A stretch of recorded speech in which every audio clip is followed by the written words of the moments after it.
Төтенше жағдайлардың алдын алу мақсатында Жылыой ауданы мына жерде Жем, Құрсай каналдарын, Жем өзені, яғни Құрсай каналдарын түп тереңдету жұмыстары жүргізілуде. Бұл жұмыстар тамыз айында басталды.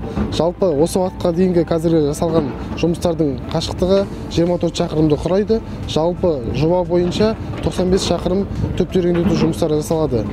Бірінші кезекте осы қараша айына дейін Құрсай каналын толықтай 46 шақырымын тереңдету жоспарланып отыр. Және де қараша айынан бастап Жем өзенінің түп тереңдету жұмыстарына кірісу жоспарда бар. Атап айтқанда, бұл Құрсай каналының түп тереңдету жұмыстары ені 20 метрді құрап отыр. Жоба бойынша және де тереңдігі 2,5 метрді құрайды. Жалпы жобаның ұзындығы 95 шақырымды құрап отыр. Аталған жұмыстар алдағы жылы көктем маусымында су тасудың алдын алу мақсатында жасалып жатыр, және де бұл төтенше жағдайдың алдын алу жұмыстары болып саналады.